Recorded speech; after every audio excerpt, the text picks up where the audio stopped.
vous remercions de votre présence. Attaquons d'emblée. Pouvez-vous nous présenter votre liste? A-t-elle été facile à constituer? Et quelle couleur politique vous lui donnez? Philippe, vous voulez commencer? Je vais commencer. La parole à Thomas. Donc effectivement, ma liste a été, comme beaucoup l'ont noté, constituée un peu sur le tard, mais ce qui nous a permis une efficacité redoutable, entre guillemets.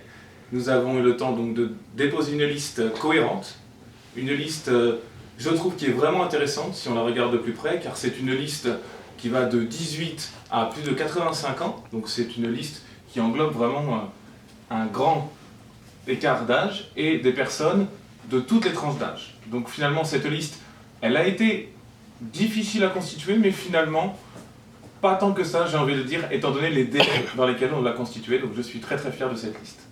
Vous avez commencé à constituer votre liste à quel moment? Oh, je n'ai pas la date exacte, mais on va dire qu'il y a 1 mois et demi à peu près. Même si l'idée, elle, bien sûr, date d'il y a beaucoup plus longtemps.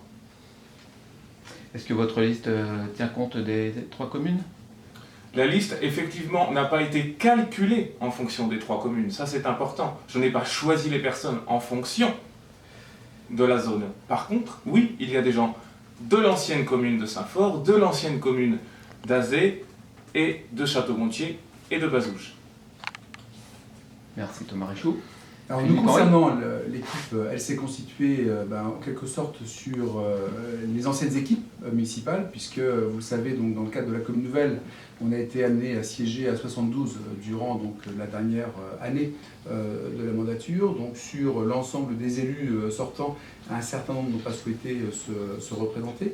Et donc aujourd'hui, on a 27 élus aujourd'hui confirmés qui étaient effectivement présents déjà sur l'ensemble des listes municipales, que ce soit donc sur la commune déléguée de Château-Gontier-Bazouges, la commune déléguée d'Azé et la commune déléguée de Saint-Fort, avec un renouvellement de 8 nouveaux donc, qui sont venus là aussi renforcer les équipes.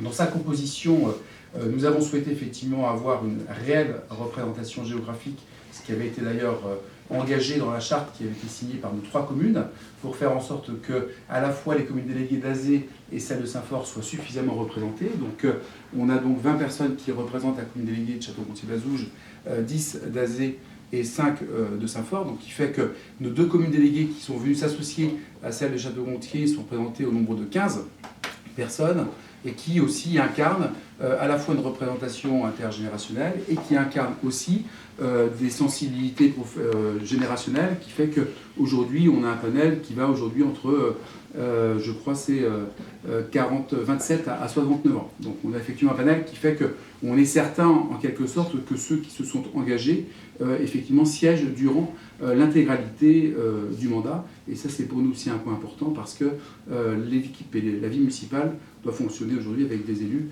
qui s'engagent dans la durée. Et donc cette équipe, elle n'a pas été difficile à constituer. L'enjeu pour nous, qui était très important, c'était de respecter la représentation d'Azé et de Saint-Fort, et ce qu'on ne peut pas forcément noter sur la liste adverse. Pouvez-vous nous dire si vous lui donnez une étiquette politique à votre liste? Alors je crois, si je ne me trompe, que la préfecture va donner officiellement une couleur politique. Pour ma part, la majeure partie des gens ne sont pas encartés.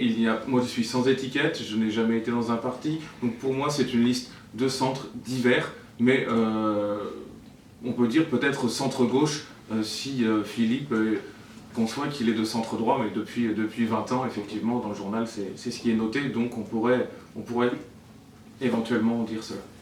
Tout le monde connaît ma sensibilité personnelle, qui est la mienne depuis maintenant près de 3 mandats. Elle est effectivement centriste, et centriste aujourd'hui pragmatique et constructif. Par contre, quand on constitue une équipe municipale, on la constitue avec un certain nombre de sensibilités aujourd'hui représentant les sensibilités dites républicaines, de gauche comme de droite. L'enjeu, c'est surtout de partager un projet commun.